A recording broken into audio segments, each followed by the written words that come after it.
In nomine Patris et Filii et Spiritus Sancti. Amen. Salve fratres carissimi, te iterum vedere Patris Allegro Veritas liberabit vos. Katekese kali ini tentang sanggahan dan tanggapan terhadap papal audiens dari seorang paus Protestan bernama Pendeta Dekingadas. Ya, Dekingadas menyoal Deuterokanonika. Karena itu tanggapan ini saya beri judul Deuterokanonika ala Dekingadas, ketika data sejarah dipakai seperti palu godam untuk memaku kabut. Deki membuka dengan gaya, saya sibuk disertasi, tapi ini gampang, data sudah hafal. Itu bukan argumen, itu parfum otoritas. Lalu dia lempar satu bom retoris. Deuterokanonika adalah Achilles heel Gereja Katolik, dan Trente adalah Konsili Badut. Ini bukan penelitian, ini pertunjukan, dan trik-triknya rapi, tapi bolong, tapi bohong. Mari kita autopsi, lalu kita bantah dari sudut Katolik, lalu kita cek konsekuensi logis kalau cara berpikir Deki dipakai konsisten. Jadi papal audiens bidat Protestantisme ini dalam durasi dalam durasi 1 jam, kita bantah dalam 10 menit kalau paling lama. Ya. Yang pertama, vamonos. Pertama, autopsi retorika Deki. 8 trik yang kelihatan keras tapi rapuh. Yang pertama, ini bukan tafsir, ini data. Klasik. Padahal kanon itu bukan sekedar daftar, melainkan soal otoritas. Siapa yang berwenang mengenali kitab suci dan dengan standar apa? Begitu Deki memutuskan standar, entah Yosefus, statistik kutipan, atau daftar bapak-bapak gereja, dia sudah masuk wilayah tafsir atas data. Yang kedua, ad hominem berkedok kualifikasi. Dia menertawakan Elia Miron tidak qualified. Bisa saja benar Elia salah, tetapi kredensial tidak menggantikan bukti. Ini cara murah untuk menutup diskusi sebelum dimulai. Yang ketiga, Achilles heel plus panik plus narkoba teologis. Ini framing psikologis. Lawan bukan salah, tapi putus asa, pecah cermin. Tujuannya bukan menyelidik, tapi mempermalukan. Yang keempat, trik statistik 82%, kemudian Trente mengutuk 82% masuk neraka. Ini lompatan logika yang memalukan untuk orang yang mengaku valid dan sound. Yang pertama, anatema dalam konteks konsili adalah kecaman ekskomunikasi atas ajaran tertentu. Dan dalam praktek historisnya diarahkan pada pihak yang membangkang secara sadar terhadap definisi gereja. Bukan mesin waktu yang otomatis mengirim semua tokoh abad ke-2 sampai 15 ke neraka. Trente memang mengeluarkan decree concerning the canonical scriptures dan memuat formula anatema terhadap penolakan daftar kitab yang didefinisikan.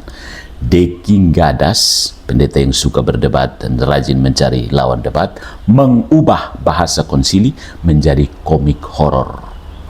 Yang kelima, Yesus dan para rasul menolak Deuterokanonika karena tidak mengutipnya.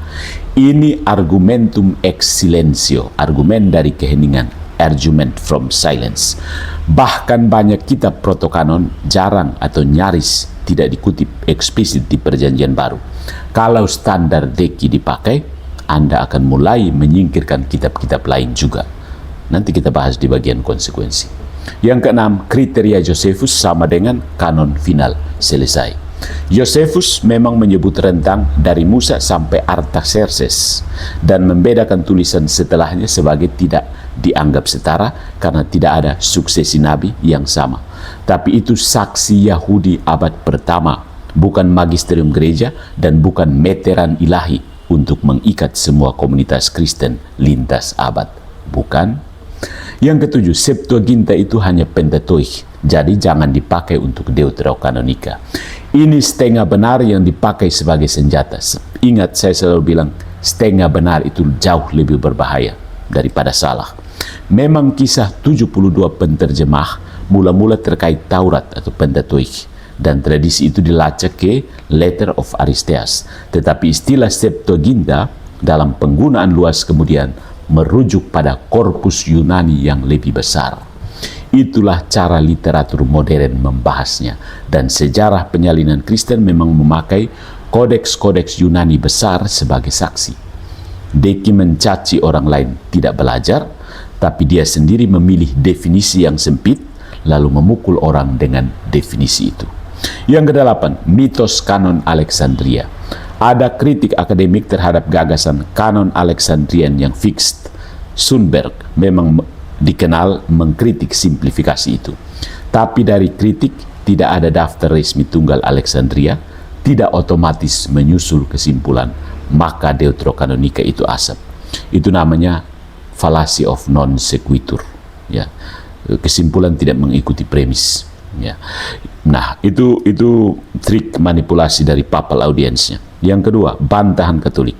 3 pilar yang pendeta Deki Nggadas yang suka berdebat dan suka mencari lawan debat ini, dia sengaja kaburkan. Pilar A, gereja tidak menemukan Alkitab lewat polling para bapak gereja.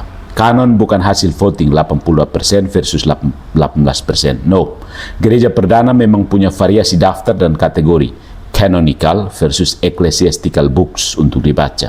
Dan justru dari pergumulan itu, gereja membuat definisi yang lebih tegas. Trente 1546 tidak menulis fan fiction. Trente menegaskan daftar kitab dalam garis konsili-konsili barat sebelumnya. Hippo, Carthage, Florence dalam narasi historis Katolik. Protestan datang caplok, lalu you know lah what I mean. Pilar yang kedua, B, tidak ada naskah Ibrani atau Aram. Itu sudah basi. Deki menyerang klaim Elias soal bahasa, tapi dia juga membiarkan audiensnya membawa pulang kesan deuterokanonika itu Yunani doang, jadi abal-abal.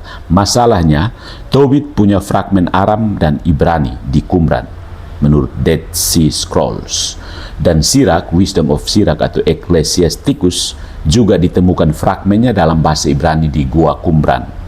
Jadi kalau standar harus ada jejak semitik dipakai, sebagian amunisi Deki sendiri meledak di tangannya sendiri. Pilar ketiga, pilar C, Athanasius atau Jerome bukan senjata pamungkas melawan Katolik. Ya, Athanasius Vestal Letter tahun 39 tahun 367 itu memberi daftar kitab-kitab kanonik dan sering dipakai Protestan sebagai gada. Tetapi dua hal penting.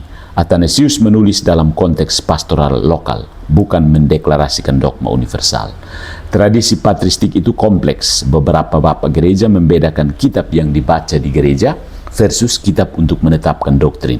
Itu bukan Katolik kalah, itu bukti bahwa pembentukan kanon adalah proses historis yang akhirnya ditutup secara lebih definitif.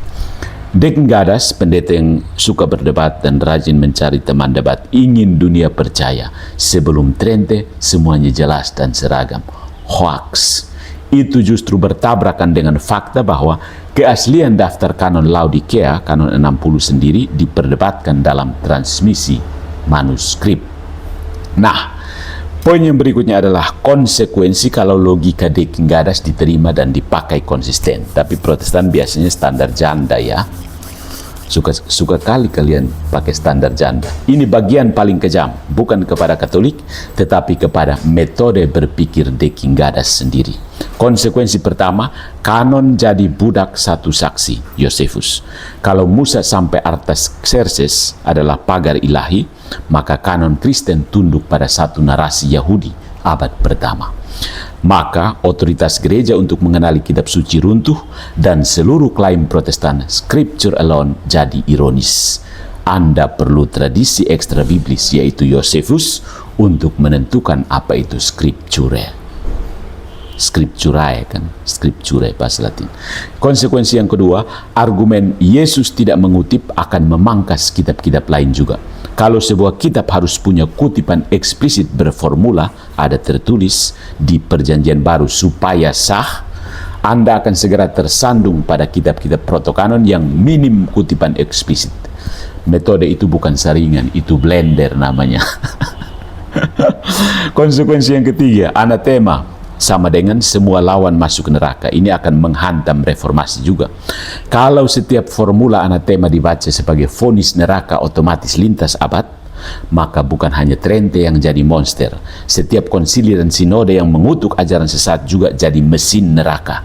Bukan cuma Trente. Kenapa pilih-pilih? Dasar heretik. Itu teologi anak kecil yang memakai palu untuk membetulkan jam tangan. Bodoh kan? Ya.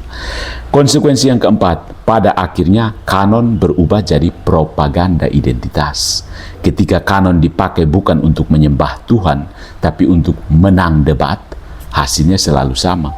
Daftar kitab berubah menjadi badge club, ya. Tanda pengenal klub, ya. Klub favorit kamu apa? Deki tampak alergi terhadap itu, tapi dia sendiri menjadikannya alat pemukul.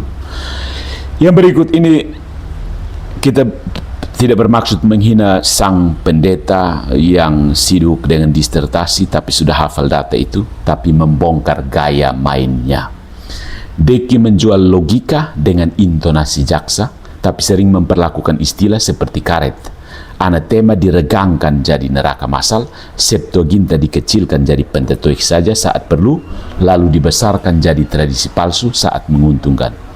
Ini seperti orang yang berkata, saya anti manipulasi, sambil mematikan lampu supaya bayangan lawan tampak lebih menyeramkan. Gereja Katolik tidak takut data sejarah, bro. Yang Katolik tolak adalah cara menumpuk data seperti batu bata tanpa semen filsafat. Kelihatan tinggi, tapi sedikit angin epistemologi. Rubuh, kolaps. Ya. Deki ingin menyelesaikan kanon dengan statistik, ejekan, dan 1-2 saksi favorit, padahal kanon itu soal otoritas gereja dalam tradisi, dan ketika dia mencoba menyingkirkan tradisi, dia diam-diam menyelundupkan tradisi lain. Josephus, seleksi patristik, definisi istilah yang dia pilih sendiri. Kebenaran itu tidak butuh teriakan, dia butuh metode yang tidak curang, dan teologi yang tidak menjadikan sejarah sebagai kaca spion untuk menabrak orang. Ya, nah, masih ada waktu kan? Oke, apa yang sebenarnya dilakukan Deki Gadas dalam video berdurasi hampir 60 menit tersebut? Propaganda Protestantisme. Ini sebenarnya videonya tersebut gaya klasik apologetika polemik yang kelihatan ilmiah karena penuh nama, angka, dan judul buku, tapi mesin utamanya bukan logika. Mesin utamanya penciptaan efek psikologis, bikin audiens merasa kita yang waras dan berdata, sementara lawan itu badut, panik, narkoba teologis. Ya, ada 2 macam, teknik manipulatif retorika dan cacat logika atau argumen, termasuk titik rapuh historisnya. Mari kita bongkar. Yang pertama, teknik manipulatif retorika yang Deki Gadas pakai. Ini pola yang berulang dalam setiap kuliahnya. Bayangkan seorang doktor, seorang rektor SDT bisa memanipulasi retorika, tinggalkan segera. Pertama, ethos laundering, cuci identitas jadi otoritas. Pembukaannya disertasi sibuk akademik, data saya hafal, saya tidak omong-omong. Fungsinya bukan informasi, fungsinya menciptakan kredit sosial. Sebelum argumen masuk, audiens sudah di-setel untuk percaya. Ini trik kredensial menggantikan demonstrasi. Yang kedua, poisoning the well, meracuni sumur sebelum lawan bicara. Sebelum menilai argumen Elia, dia merendahkan anak ini, menyoal kualifikasi, menyindir gereja yang mengundang. Ini bukan evaluasi isi, itu membuat audiens jijik dulu terhadap pembicara. Setelah itu, apapun yang keluar dari mulut lawan terasa salah, bahkan sebelum diuji. Yang ketiga, ad hominem brutal sebagai alat pengunci emosi. Badut, stupid, narkoba teologis, ular beludak. Ini bukan hiasan, ini alat kontrol suasana. Memaksa audiens memilih kubu. Kalau kamu waras, ikut saya. Membuat yang ragu, takut dianggap bodoh. Dan logika sehat tidak butuh makian untuk berdiri. Yang keempat ada frame absolut, mematikan wilayah abu-abu. Dia berulang kali bilang, ini bukan tafsir, ini data sejarah, semua bisa verifikasi. Ini framing yang licin selicin belut, karena topik kanon tidak murni data telanjang. Selalu ada definisi kanon yang berubah lintas abad, perbedaan dibaca gereja versus dasar doktrin, dan ragam praktik timur dan barat. ya, menyebutnya bukan tafsir, justru strategi menutup pintu debat. Yang kelima, Gies Gallop atau banjir nama untuk menenggelamkan audit. Dia melontarkan daftar panjang toko plus konsili plus abad. Tekniknya, terlalu banyak klaim dalam waktu singkat. Audiens tidak sempat cek satu persatu. Kemenangan lewat kelelahan. Hasilnya banyak yang ngumpul ke situ. Yang intinya adalah Protestan malas berpikir. Yang keenam, statistik cosplay. Angka dipakai sebagai kostum objektivitas.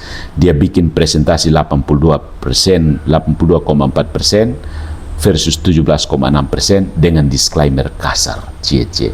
Ini trik. Disclaimer dipakai sebagai helm, tapi angka tetap dipakai sebagai palu. Masalahnya, cara hitungnya tidak sah. Nanti kita lihat. Yang ketujuh, false skandal, bikin skandal palsu. Bikin Trente tampak mengutuk 80% kekristenan. Ini klimaks dramatis. Yesus masuk neraka, Petrus masuk neraka. Secara retorik itu efek shock and disgust. Tapi ini dibangun di atas misrepresentasi makna anatema dan pemaksaan logika modern ke teks Trente. Ya, lihat nanti kita lihat. Yang kedelapan, call to action ekonomi. Monetisasi setelah klimaks. Setelah audiens dibuat marah dan yakin, dia tutup dengan PDF untuk member, dukung STT, donasi. Itu pola industri konten. Emosional high, loyalty, membership. Tidak otomatis salah, tapi ini menjelaskan mengapa gaya bakar-bakar laku. Dia meningkatkan konversi. Ya kan? Setuju? Nah, mari kita lihat apa cacat logika atau argumennya yang paling fatal saja. Yang pertama, strawman terhadap Katolik soal Trente. Dia menyetarakan menolak deuterokanonika sama dengan Trente mengutuk masuk neraka. Salah. Itu lompatan non sequitur. Dalam bahasa teologi konsili, anatema adalah formula pengutukan atas proposisi atau posisi pemutusan dari persekutuan gerejawi. Bukan kalkulator otomatis, sekian persen pasti di neraka. Bahkan dalam tradisi Katolik ada pembedaan antara kesalahan material versus formal dan kesalahan karena invincible ignorance dan sebagainya. Silahkan Google ya Pak Deki, belajar lagi. Ya. Dia sengaja membuatnya terdengar seperti Tuhan punya Excel daftar anggota. Yang kedua, mayoritas sama dengan benar. Ini appeal to authority tapi dipakai selektif. Dia mengolok Trente karena mengutuk mayoritas sumber sejarah seolah mayoritas jadi standar kebenaran. Tapi Protestan biasanya menolak logika itu ketika mayoritas Bapak Gereja mendukung hal yang tidak Protestan sukai. Misalnya struktur episkopal, liturgi, baptisan bayi, dan sebagainya. Jadi standar mayoritas dipakai oportunistik, ya, alias standar janda. Yang ketiga, statistiknya cacat metodologis, secara matematis juga tidak jujur, ya. Beberapa masalah inti. Unit analisis campur aduk, tokoh individu dihitung 1, konsili besar dihitung 1, tradisi liturgi dihitung 0. Sampling bias, dia memilih tokoh-tokoh yang mendukung tesisnya lalu menyebut konsensus. Kategori dibengkokkan, banyak bapak gereja membedakan kanonik versus dibaca di gereja, dia memaksa semua menjadi menolak.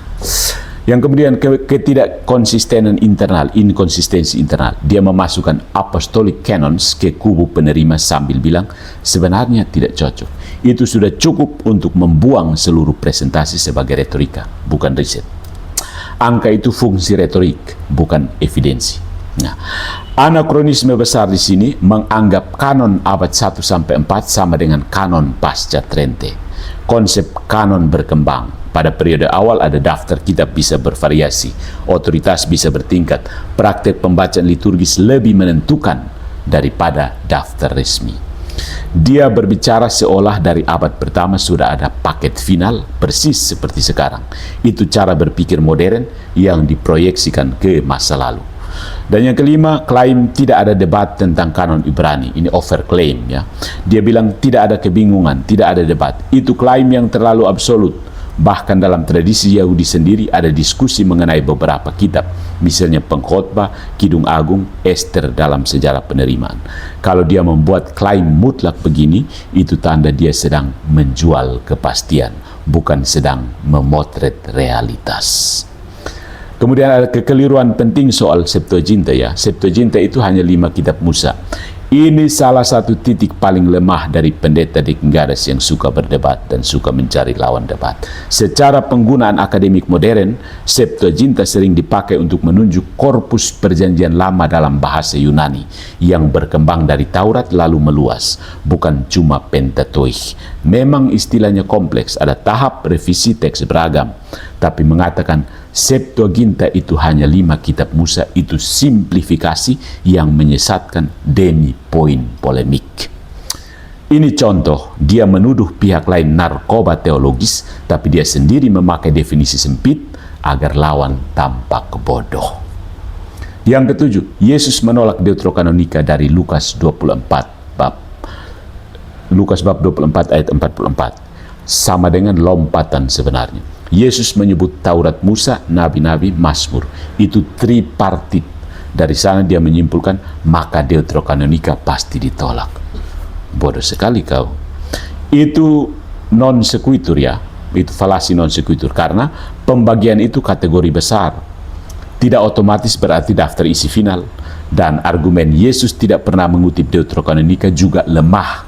Karena tidak mengutip tidak sama dengan menolak. Yesus juga tidak mengutip banyak kitab protokanonika secara eksplisit dengan formula tertentu. Tapi ya standar janda kan. Ini argumen dari keheningan. Argumentum ex silentio. Argument from silence. Dibungkus seolah deduksi ketat. 8. Josephus mengunci kanon. Ini overreach ya. Terlalu menjangkau, terlalu berlebihan. Josephus penting sebagai saksi Yahudi abad pertama, tapi dia bukan magisterium universal Yahudi. Dia merepresentasikan satu suara, dan 22 kitab memang soal cara hitung, tetapi kesimpulan maka final dan tanpa debat terlalu jauh. Dia memperlakukan Josephus seperti notaris kosmik. Salahnya di situ. Kemudian Jerome dijadikan palu mutlak, Agustin diperlakukan pengecualian. Dia benar bahwa Jerome membedakan kitab kanonik dan eklesiastikal, tapi sejarah Latin juga punya Agustin dan Konsili Afrika, Hippo Kartage, yang sering dijadikan rumusan penerimaan daftar lebih luas. Deki menyiasati ini dengan memperkecil kubu penerima jadi cuma segelintir, lalu membesar-besarkan kubu penolak sebagai super mayoritas. Itu cherry picking dengan gaya. Ya. Kemudian Trente panik lalu badut. Ini genetik falasi ya. Dia menilai keputusan Trente dari konteks psikologis. Panik, memalukan, bukan dari argumen teologisnya. Itu genetik falasi. Menolak klaim karena asal-usul atau niat yang dituduhkan. Jadi, saudara-saudari, video papal audience untuk menolak Deuterokanonika dari pendeta Protestan dari bidat Helvidian KMD bukan kelas sejarah kanon yang netral. Ini produk retorika konfrontatif dengan strategi. Yang pertama, bangun otoritas diri. 2, racuni lawan. 3, banjiri nama dan angka. 4, lempar statistik palsu yang rapi. 5, buat skandal teologis 80% masuk neraka. 6, tutup dengan ajakan member atau donasi. Secara intelektual, ini bukan argumen yang tenang. Ini pabrik kepastian, dan kepastian yang dijual cepat biasanya punya utang pada akurasi. Silahkan audit sendiri. Yang kumpul di situ juga kebanyakan Protestan yang malas berpikir, bukan? Keep calm and stay away from Protestantism.